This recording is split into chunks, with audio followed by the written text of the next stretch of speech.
Bonjour! Dans cette vidéo, nous abordons le thème du comportement problématique. Nous expliquons quelques modèles théoriques qui peuvent aider à expliquer et à mieux comprendre le comportement problématique chez les enfants ayant une déficience intellectuelle. Vous pouvez mettre la vidéo en pause, ralentir ou accélérer le rythme à tout moment. Nous commençons par la définition du comportement problématique. Le comportement problématique est un comportement dérangeant et indésirable pour les autres ou pour la personne elle-même. Comment le comportement problématique se manifeste-t-il? Pour cela, il est important de tenir compte de certaines caractéristiques. Le comportement problématique se caractérise par un comportement internalisé et ou externalisé, autrement dit, un comportement que l'on peut observer, que l'on ne peut pas observer, socialement et culturellement inadapté pour l'enfant et ou son entourage, un comportement qui ne correspond pas au niveau de développement de l'enfant. Il se manifeste dans un contexte particulier, par exemple en cas d'incompréhension, de mauvaise journée, de grands groupes, et enfin, l'intensité, la fréquence ou la durée du comportement est nuisible et ou stressante pour l'enfant et ou son environnement. Pour mieux comprendre le comportement problématique, nous allons travailler à partir d'un cas. Nous examinerons ce cas ensemble à l'aide de quelques questions clés. Ces questions soutiennent la pratique de l'observation. Nous insistons sur le fait qu'il s'agit d'un exercice, ce sont des exemples possibles, donc la prudence est de mise. C'est un processus flexible qui peut toujours évoluer ou être adapté. Des hypothèses possibles sont formulées, puis testées à chaque fois. Nous commençons par une esquisse de la situation. Quelques informations de base. Musa est un garçon de 8 ans avec une déficience intellectuelle.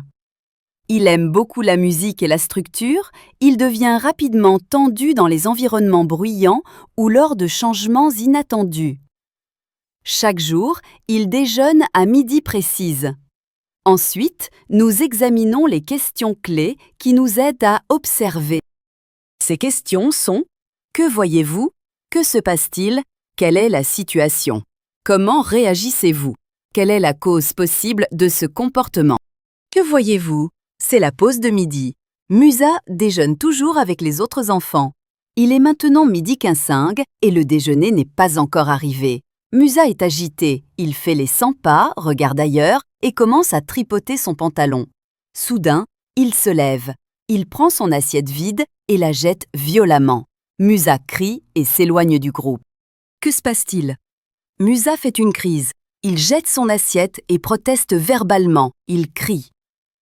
Le comportement surgit brusquement et semble résulter d'une tension ou d'une incompréhension. Les autres enfants sont surpris. L'encadrant reste calme et lui parle. Quelle est la situation? D'habitude, les enfants déjeunent à midi, mais aujourd'hui, c'est un peu plus tard. Musa n'était pas préparé à cela. Sa routine fixe a été perturbée. Il n'a pas été informé. Cela provoque chez lui de la confusion et de la frustration. Comment réagissez-vous? L'encadrante va vers lui et lui dit calmement « Je vois que tu es en colère, Musa. Ce n'est pas grave. Je vais t'expliquer pourquoi nous mangeons un peu plus tard. » Elle lui laisse un peu d'espace et vérifie si les autres enfants vont bien. Elle sort une carte visuelle du rythme journalier. Elle pointe l'horloge et montre que le déjeuner est un peu retardé. Aujourd'hui, nous mangeons un peu plus tard. Ensuite, ce sera le moment du repos. Elle l'accompagne à son coin repos où il peut se détendre en attendant le repas. Quelle est la cause possible de ce comportement?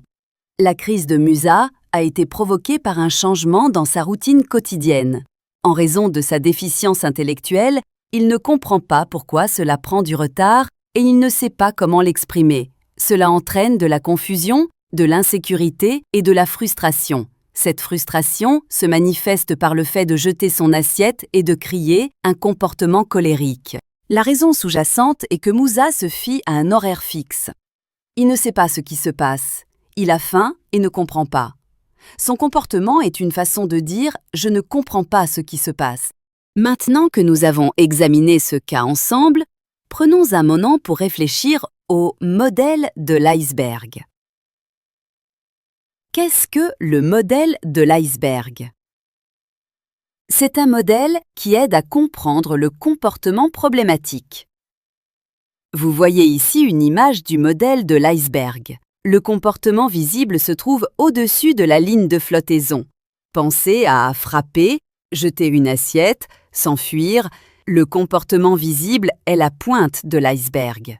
Sous la ligne de flottaison se trouvent les causes profondes et invisibles, les choses que l'on ne peut pas percevoir directement. Il est très important de partir de l'observation. Vous observez ce qui se passe, puis vous pouvez utiliser le modèle de l'iceberg. Si nous reprenons l'exemple de Moussa, cela devient un peu plus clair. Le comportement visible, celui qui se trouve au-dessus de l'eau, que voyez-vous? Moussa jette son assiette vide. Il crie et s'éloigne. C'est la pointe de l'iceberg.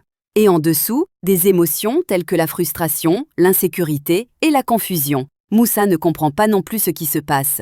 Il a besoin de clarté et de sécurité. Cela, nous ne le voyons pas immédiatement, mais cela a une grande influence. Si nous regardons sous l'eau, nous comprenons mieux pourquoi Moussa adopte ce comportement. Il ne s'agit donc pas de se demander « que fait-il ?», mais bien « que cherche-t-il à nous dire ?» Comprendre le comportement sous-marin, l'invisible, est parfois difficile. Ce n'est pas toujours simple et cela peut être complexe. Pour illustrer cela, nous allons regarder un modèle théorique appelé le modèle de Dozen.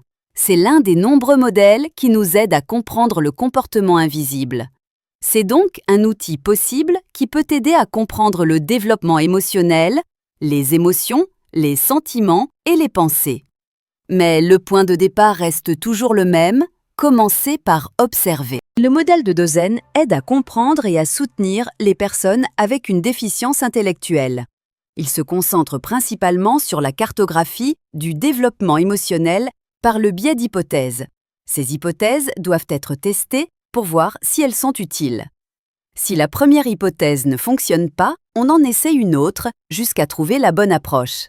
Le développement émotionnel est difficile pour les enfants ayant une déficience intellectuelle. Il est souvent déséquilibré, ce qui entraîne différentes formes d'expression. Il y a une grande différence entre être capable de faire quelque chose et être capable de le gérer. Par exemple, Musa sait parler, mais dans des environnements bruyants ou oppressants, il n'arrive plus à trouver ses mots. Il devient silencieux et cesse de communiquer. Pourquoi ce modèle est-il important? Quand le soutien n'est pas adapté aux besoins de l'enfant, cela peut entraîner la persistance ou l'aggravation du comportement. Le problème principal est souvent que l'on en demande trop ou trop peu à l'enfant. Cela provoque à son tour des frustrations, des irritations et une augmentation du comportement problématique.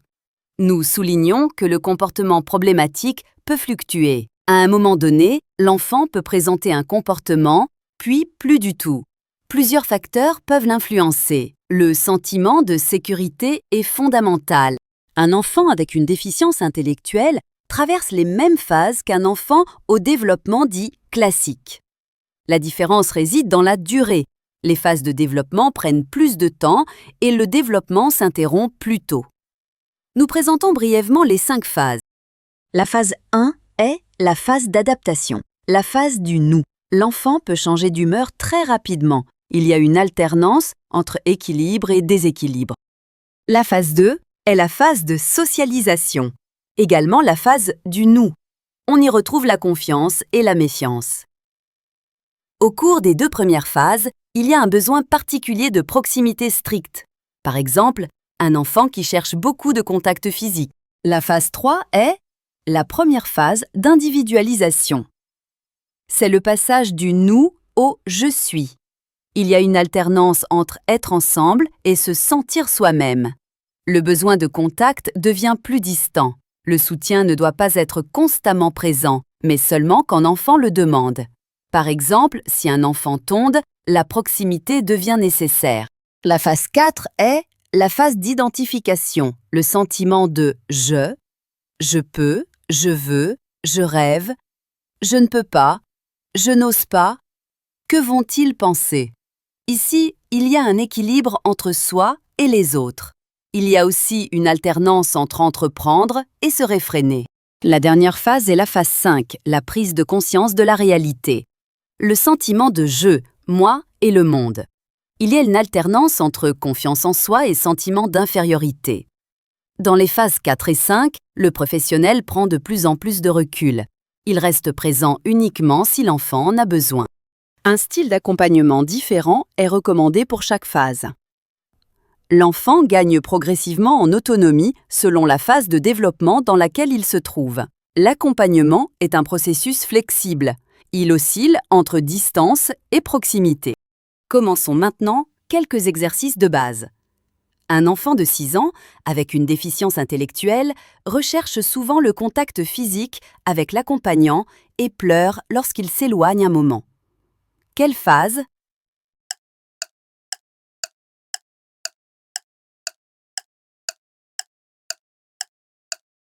La phase d'adaptation. Explication. L'enfant recherche la proximité, a des humeurs changeantes et un fort besoin de contact physique.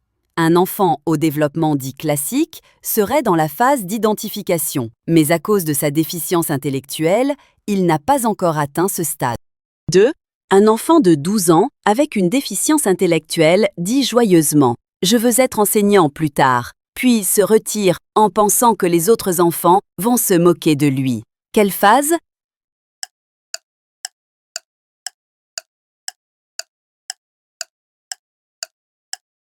La phase d'identification. Explication. Il s'agit ici du sentiment de « je », « oser » et « rêver ». Mais il y a encore de l'incertitude. Que vont penser les autres? Un enfant au développement classique serait dans la phase de conscience de la réalité, mais sa déficience intellectuelle freine son développement. Enfin, passons en revue quelques conseils. Gardez-les en tête. Ils récapitulent ce que vous avez appris. Conseil 1. Regardez au-delà du comportement visible.